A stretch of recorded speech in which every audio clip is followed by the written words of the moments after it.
Assalamualaikum warahmatullahi wabarakatuh. Perkenalkan, nama saya Yanuarisa Dwikatika, mahasiswa PPG Daljab kategori 2 tahun 2012 Universitas PGRI Semarang. Pada hari ini, saya berkesempatan untuk mewawancarai salah satu narasumber, yaitu Kepala SMP Negeri 2 Banjarjo, yaitu Bapak Suharyadi SPD MPD. Bersama saya sudah hadir Bapak Suharyadi. Selamat malam Pak Haryadi. Selamat malam Bu Risa.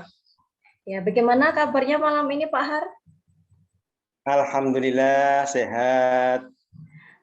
Sebelumnya saya berterima kasih dan mohon maaf ya kalau malam-malam mengganggu Pak Har. Ya, tidak apa-apa. Oke, kita mulai saja ya Pak ya. Saya mempunyai beberapa permasalahan yang mungkin nanti bisa Pak Har berikan pendapat dan juga solusi dari masalah-masalah yang saya sampaikan ya. Ya. Yang pertama Pak, dalam pembelajaran saya masih menemukan rata-rata ya, itu siswa yang masih kurang aktif dalam pembelajaran.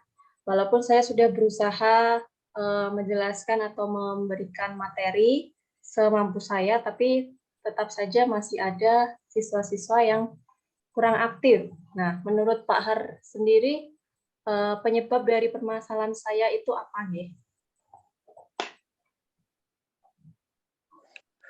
Baik, terima kasih Bu Risa atas pertanyaannya. Menurut saya, siswa ketika pembelajaran tidak aktif itu bisa terjadi atau bisa disebabkan oleh dua hal. Satu dari siswa itu sendiri dan dua dari sisi guru. Kalau dari sisi guru, mungkin ketika guru menyampaikan materi dalam pembelajaran itu tidak menarik. Banyak hal yang menyebabkan guru tidak menarik di hadapan siswa. Misalnya metodenya tidak tepat, kemudian skenario yang digunakan dalam pembelajaran tersebut juga tidak tepat. Kemudian gurunya sendiri mungkin tidak bersemangat atau mungkin sedang tidak sehat dan sebagainya. Itu adalah hal-hal yang kemungkinan datang dari guru. Oleh karena itu, ketika guru akan pembelajaran sudah mestinya sudah dipersiapkan dengan sebaik-baiknya, baik secara mental maupun secara fisik. Kemudian dari siswa juga bisa terjadi. Yang pertama, siswa mungkin sedang tidak sehat juga bisa, kemudian siswa itu sendiri tidak tertarik dengan yang disampaikan oleh guru. Jadi materi yang disampaikan mungkin tidak menarik. Oleh karena itu, guru harus berusaha untuk bisa membuat materi yang disampaikan itu menarik. Sehingga siswa nanti akan bangkit semangatnya untuk bisa mengikuti pembelajaran itu dengan baik. Kemudian terhadap ilmu yang disampaikan atau materi yang disampaikan tadi oleh guru, bisa jadi siswa itu sulit memahami. Nah, itu juga akan menjadi penyebab siswa tidak bersemangat dalam mengikuti pembelajaran. Demikian Bu Risa yang bisa saya sampaikan. Baik Pak, kalau misalkan seperti motivasi dari siswa itu berpengaruh atau tidak ya Pak untuk keaktifan siswa itu sendiri? Baik, terima kasih. Menurut saya, motivasi juga sangat berpengaruh terhadap keaktifan siswa tersebut. Karena motivasi itu bisa menjadi pendorong bagi siswa untuk bisa bersemangat di dalam mengikuti pembelajaran. Kemudian motivasi itu bisa timbul dari dalam dirinya. Nah, ini yang biasa disebut dengan motivasi internal. Kemudian bisa juga motivasi itu bersumber dari guru yang mengajar. Jadi dalam hal ini, guru itu juga harus pintar-pintar membangkitkan motivasi yang ada dalam diri anak. Misalnya, ketika guru itu akan menyampaikan sebuah materi, maka tidak ada jeleknya ketika guru itu mengawali dengan pengantar bahwa materi yang disampaikan itu sangat berguna dalam kehidupan. Guru bisa memberikan contoh-contoh nyata yang terjadi di masyarakat atau contoh-contoh nyata yang dekat dengan siswa. Dengan demikian siswa itu belajar itu akan merasa ada gunanya. Sebab apabila siswa itu belajar tidak atau menganggap hal itu tidak berguna, maka otomatis siswa itu akan tidak aktif. Nah, itu yang menjadikan motivasi anak-anak. Jadi saya itu belajar untuk apa? Nah, saya belajar ini untuk apa? Kalau dia tidak paham, maka dia tidak akan bisa aktif. Demikian, Bu Rina. Oh ya. Kalau dari sisi peran orang tua, apakah itu juga berpengaruh besar untuk motivasi anaknya tadi, Pak? Benar sekali. Jadi peran orang tua dalam hal ini juga sangat berpengaruh terhadap keaktifan anak-anak. Sebab orang tua yang perhatian, yang peduli kepada anak akan menambah motivasi anak itu sendiri. Tapi yang terpenting motivasi itu harus diusahakan datang dari dalam diri siswa. Oleh karena itu, guru itu sangat berperan dalam membangkitkan motivasi tersebut. Jadi apabila orang tua itu peduli, kemudian mendorong supaya anak-anaknya itu bisa belajar dengan baik, kemudian memberikan mungkin semacam hadiah dan sebagainya, itu juga akan menjadi motivasi tersendiri yang menjadi motivasi tambahan menurut saya untuk anak-anak. Itu Bu Risa. Oke. Selanjutnya Pak, untuk apa namanya, kan tahun ini adalah tahun kedua dari sekolah kita melaksanakan AKM ya. Nah, dalam soal-soal AKM itu kan sebagian besar atau hampir seluruhnya itu ada bacaannya. Sebentar ya Pak, saya ganti itu dulu. Oke, masih bisa mendengar saya ya Pak ya? Alhamdulillah masih bisa. Semoga Bu Risa juga bisa mendengar ya suara saya. Ya, alhamdulillah bisa mendengar suaranya Pak Har. Saya lanjutkan, saya ulangi lagi. Tahun ini adalah tahun kedua setelah kita melaksanakan AKM. Nah, dalam soal-soal AKM itu banyak sekali soal-soal yang mengandung bacaan yang lumayan panjang. Nah, yang saya soroti salah satunya adalah kemampuan siswa kita itu masih kesulitan dalam menyelesaikan soal-soal dengan bacaan yang lumayan panjang atau biasa disebut dengan soal cerita, Pak. Nah, kira-kira menurut Pak Har sendiri, kendala dari siswa-siswa itu apa nggih? Baik, terima kasih Bu Risa, itu benar sekali ya. Jadi yang disampaikan Bu Risa benar. Jadi siswa kita sebetulnya tidak hanya siswa kita, tapi secara umum para siswa itu merasa kesulitan ketika harus menyelesaikan soal-soalan dalam bentuk cerita. Itu sebagian besar kalau menurut saya.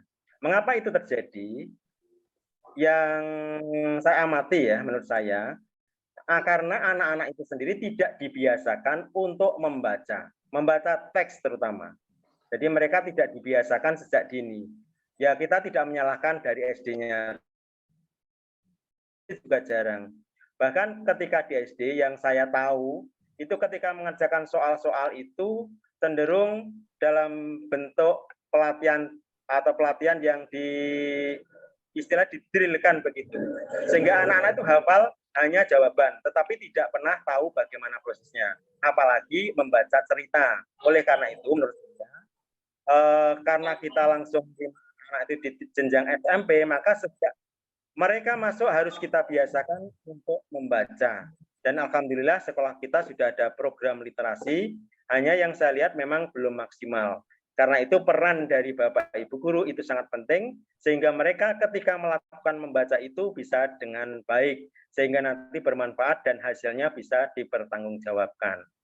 Jadi sekali lagi kalau menurut saya pembiasaan membaca itu sangat perlu untuk anak-anak sehingga ketika mereka menghadapi soal-soal dalam bentuk cerita tidak akan banyak mengalami kesulitan. Demikian Bu Risa. Oke, Pak. Selanjutnya nggih Pak nggih. Ini tentang apa ya? Nah, ini pembelajaran yang biasa atau sering saya lakukan ini adalah pembelajaran dengan bentuk diskusi kelompok, Pak.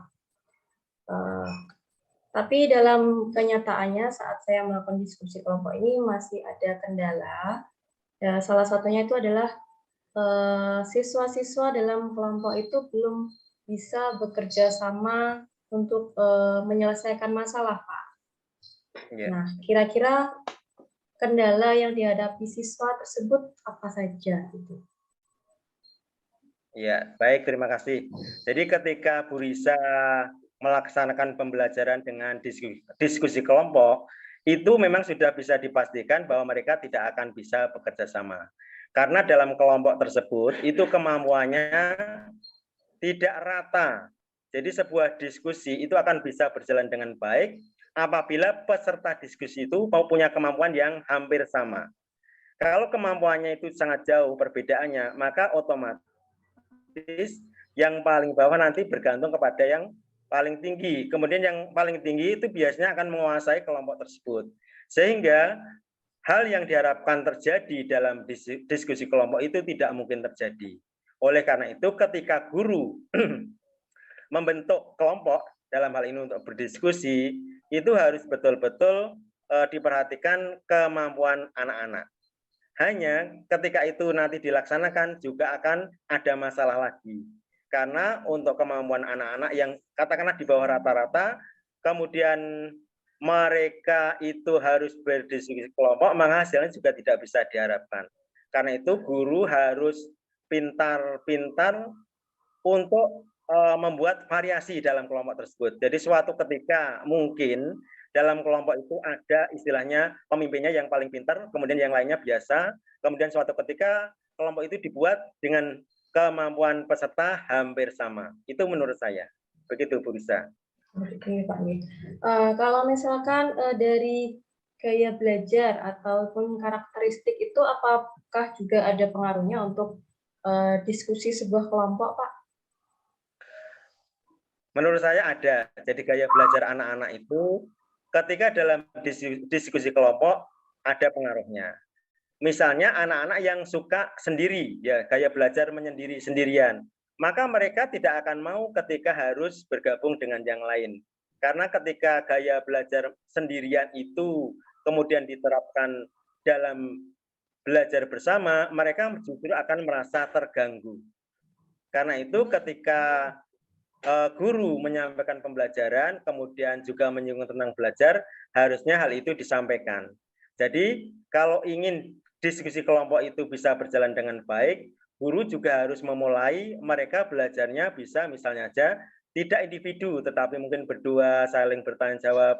Kemudian kalau itu sudah berjalan dengan baik, mungkin dilakukan bertiga dan seterusnya.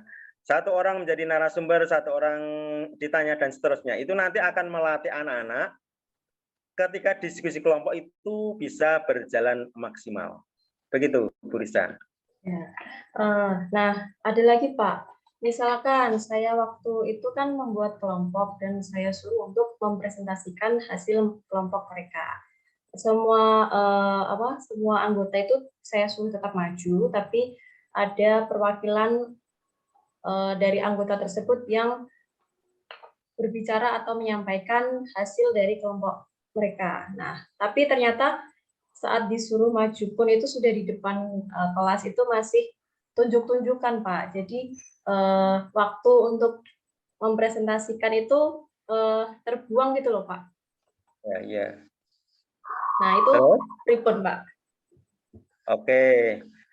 Ketika guru akan menerapkan sebuah model pembelajaran atau mungkin metode ya dengan diskusi kelompok, maka guru itu harus memberitahu bagaimana belajar kelompok itu yang benar, termasuk ada bagian atau anggota kelompok yang harus presentasi. Karena itu dari awal itu guru sudah mengondisikan.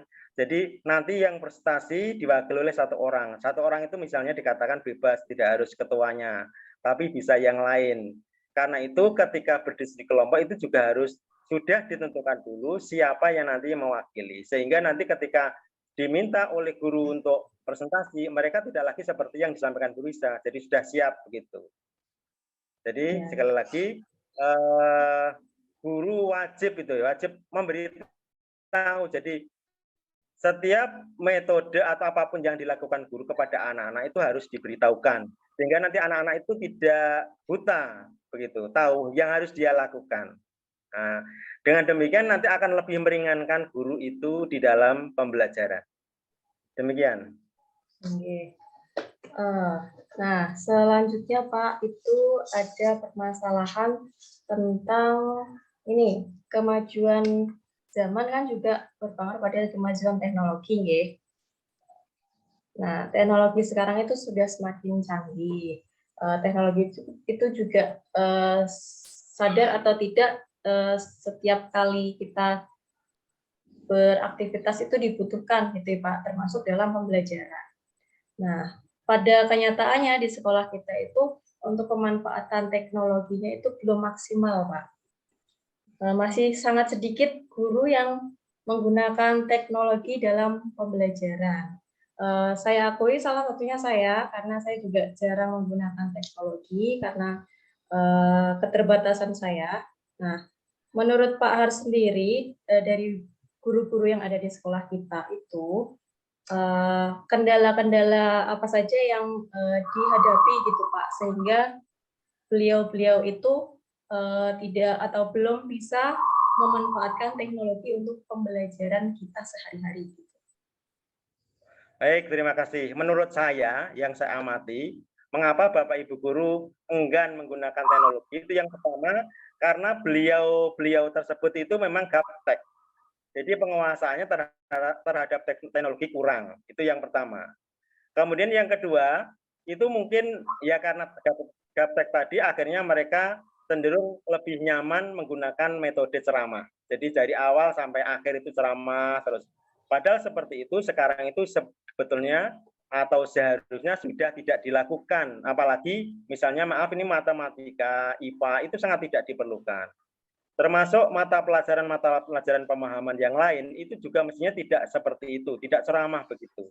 Tetapi akan lebih bermakna ketika anak-anak itu diberi tugas misalnya dengan membaca, memahami sendiri, kemudian apabila ada kesulitan ditanyakan kepada guru. Itu akan lebih bermakna daripada guru harinya berceramah kemudian anak-anak sebatas mendengarkan.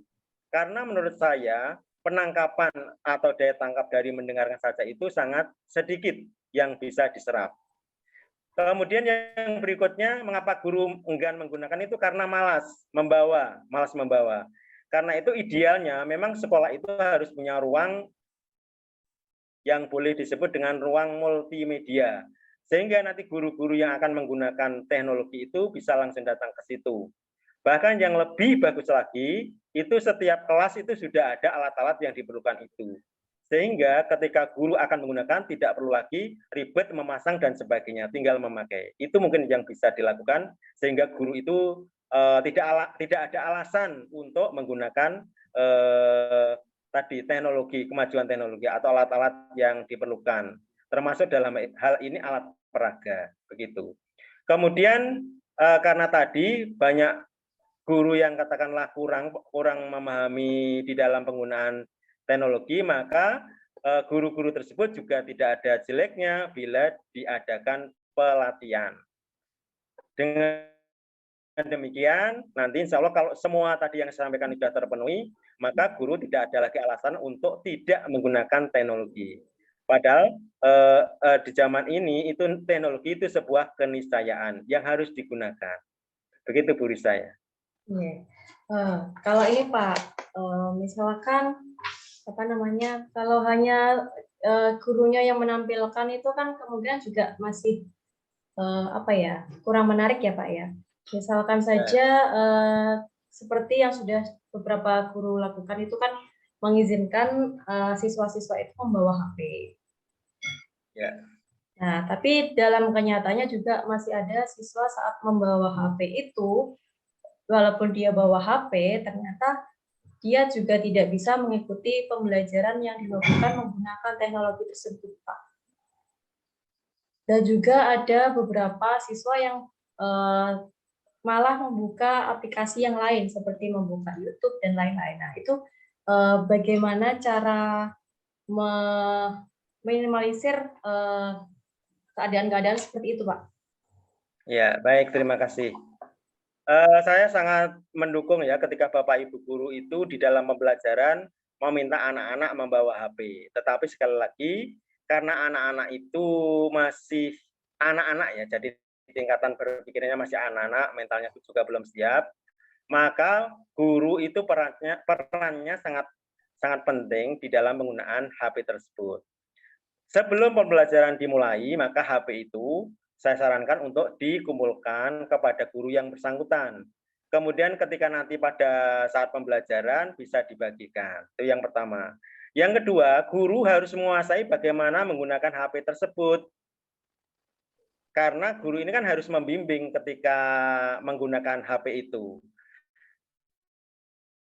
Maka guru ketika akan melakukan pembelajaran HP belum menguasai, maka ya jangan menggunakan HP. Tetapi kalau sudah menguasai, monggo. Nah, apabila ada anak-anak yang belum menguasai, maka tugas guru lah untuk membimbing anak-anak itu bagaimana menggunakan HP itu di dalam pembelajaran. Kemudian apabila dalam pembelajaran HP yang dibawa anak ternyata digunakan untuk hal lain, misalnya membuka YouTube dan sebagainya. Nah, di sini ketegasan guru sangat perlu. Jadi guru itu harus tegas. Karena itu dari awal itu guru mestinya sudah mengondisikan atau membuat semacam kontrak belajar hari itu menggunakan HP. Nah, harus dibuat bagaimana seharusnya dilakukan oleh anak-anak, kemudian bagaimana hukuman mereka apabila mereka melanggar dan sebagainya. Itu bisa disepakati. Dengan demikian anak-anak sudah terbiasa untuk melakukan hal-hal sesuai dengan kesepakatan. Begitu, Bu Risa. Saya amati juga waktu itu ada Bu Vera ya mungkin ya, yang lebih sering menggunakan HP atau pembelajaran, itu tetap mengalami kendala, Pak. Kendalanya itu saat siswa-siswa itu disuruh membuka seperti Google dan lain-lain. Nah, itu mereka itu banyak yang ternyata saat membawa HP tapi tidak punya kuota, Pak. Jadi WiFi kita kan juga belum memadai ya, Pak ya, untuk pembelajaran seperti itu. Nah, solusinya bagaimana? Nah, ini kendala juga ya, karena sekolah kita ini sekolah kecil, kemudian sekolah pinggir juga. Sebetulnya kalau WiFi itu digunakan secara bersama-sama ya memang berat ya, berat. Karena itu guru harus juga sudah mengingatkan anak-anak supaya mengisi HP-nya itu dengan kuota. Karena sekali lagi selama ini kan juga untuk sekolah kita anak-anak itu sangat tidak pernah membayar apapun. Jadi kalau hanya sebatas membeli kuota itu saya pikir mampulah, karena saya perhatikan juga uang saku anak-anak cukup. Ya, jadi anak-anak itu saya perhatikan ini rata-rata uang sakunya minimal 5.000. Jadi kalau itu digunakan untuk membeli kuota yang kan ada kota-kota yang katakanlah murah ya, dengan daya yang besar, itu kan ada yang saya tahu. Nah, itu bisa disarankan pada anak-anak sehingga mereka juga tidak kemudian bergantung pada sekolah, tapi mereka juga bisa mandiri. Bahkan kalau perlu disarankan bahwa kamu tidak perlu meminta uang orang tua, dari uang saku itu disisihkan sebagian untuk jajan, sebagian untuk membeli kuota. Karena selama ini untuk kuota yang untuk kesenangan pribadi mereka mampu loh. Iya. Itu ya. Tapi kalau untuk pembelajaran pasti alasan, Pak. Alasan, ya. Nah, ini memang tugas guru harus bisa memotivasi tadi. Gitu. Begitu Bu Risa ya. Itu tadi terkait teknologi ya, Pak. Nah, kalau sekarang terkait hubungan pihak sekolah dengan orang tua siswa atau wali murid. Nah, kalau saya amati ini masih hubungannya antara orang tua siswa dengan pihak sekolah itu masih ada jarak, Pak ya, masih kurang baik. Contohnya saja saat orang tua diundang itu masih ada beberapa yang ternyata tidak hadir gitu. Nah, itu penyebabnya apa saja dan bagaimana solusi menurut Pak Haryadi sendiri?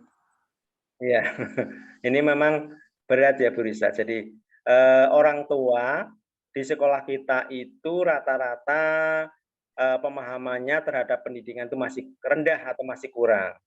Jadi mereka itu mengira bahwa anak-anak itu begitu disekolahkan, dimasukkan sekolah sudah selesai. Jadi tanpa campur orang tua pun sudah bisa berjalan dengan baik. Itu anggapan mereka. Padahal itu anggapan yang salah.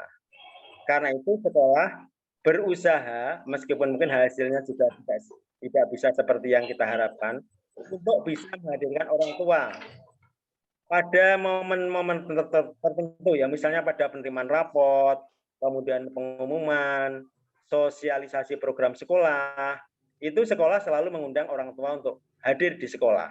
Nah, pada kesempatan itulah kesempatan yang baik bagi kepala sekolah atau Bapak Ibu guru untuk menyampaikan hal-hal terkait dengan anak-anak. Selain itu, sekolah juga berkewajiban ketika ada anak-anak bermasalah, maka tidak ada jeleknya atau bahkan seharusnya ya orang tua diundang dan sekolah kita sudah melakukan. Tetapi seperti yang bisa sampaikan bahwa ternyata antusias mereka para orang tua itu tidak seperti yang kita kira. Nah, itu juga tidak 100% salah karena mereka juga para orang tua sekarang itu sangat sibuk terutama untuk mencari nafkah begitu. Apalagi sebagian besar di lingkungan sekolah kita itu petani, kemudian buruh bangunan, dan mereka rata-rata di luar kota, terutama bapak-bapaknya. Yang di rumah hanya tinggal ibu, dan ibu pun juga masih punya pekerjaan untuk pertanian karena bapaknya keluar kota, maka akhirnya pertanian itu yang melaksanakan adalah ibu, sehingga praktis mungkin ini perkiraan saya mereka sudah lelah atau pada saat waktu undangan itu mereka masih positif di sawah dan sebagainya. Karena itu ketika sekolah mengundang itu sebetulnya sudah dipikirkan posisi orang tua itu sudah di rumah. Tapi mungkin karena lelah bekerja mereka akhirnya juga merasa kecapean atau mungkin malas begitu untuk datang ke sekolah. Itu yang terjadi.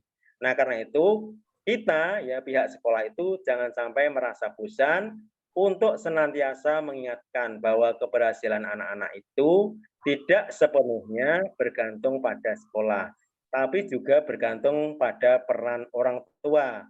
Karena itu diperlukan kerjasama yang baik antara sekolah dan orang tua. Itu Bu Rista. Oh gitu ya Pak. Jadi penyebabnya itu memang dari keadaan orang tua sendiri ya. Ada kesibukan, ada yang ternyata memang belum menyadari perannya secara baik, bukan ya? Yang paling penting itu Bu Risa. Jadi mereka belum bisa memahami bagaimana pendidikan itu yang semestinya begitu. Nah, itu juga saya maklumi sebab tingkat pendidikan para orang tua siswa sekolah kita itu rata-rata kan rendah. Gitu. Gitu. Begitu Bu Risa. Iya Pak. Ini yang terakhir Pak tentang pembelajaran juga seperti yang Pak Haryadi amati juga saat supervisi ya, itu hampir semua guru itu masih menggunakan metode ceramah ya. Hanya ya Bapak Ibu guru itu belum bisa mengoptimalkan atau menggunakan model pembelajaran yang inovatif yang seharusnya memang sudah dilakukan. Menurut Pak Haryadi sendiri, Bapak guru itu masih menggunakan metode ceramah itu karena efisiensi waktunya atau memang ada kendala atau masalah dari Bapak Ibu guru tersebut, Pak?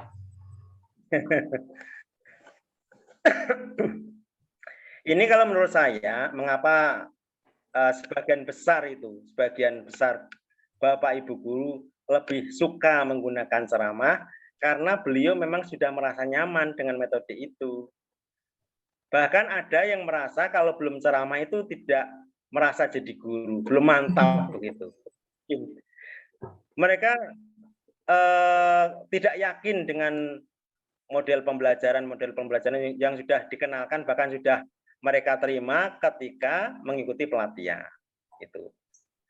Itu yang pertama, karena nyaman dengan metode ceramah. Itu sebetulnya sudah sering saya singgung ketika sudah selesai supervisi, kemudian saya melakukan evaluasi, itu betul. Di catatan saya juga memang sebagian ceramah terus. Padahal, nah ini yang saya lihat juga, padahal RPP yang dibuat itu tidak seperti itu. Tidak seperti yang beliau lakukan pada pembelajaran. Nah, ini yang saya harapkan, ini Bapak Ibu guru ketika akan melakukan pembelajaran, membaca RPP-nya. Di situ kan ada skenario-nya. Yang harus dilakukan guru pada menit-menit awal ini, kemudian berikutnya ini, dan seterusnya. Dan itu terlewati semua. Jadi Bapak Ibu guru itu cenderung hanya tadi menyampaikan materi itu, tapi dalam bentuk ceramah. Padahal sebetulnya ceramah itu bisa dihindari ketika seperti yang tadi Bu Risa sampaikan, misalnya di dalam bentuk kelompok kan bisa. Anak-anak kita itu sudah punya buku pegangan, satu orang satu buku, dan itu sangat memadai ketika dilaksanakan misalnya diskusi kelompok.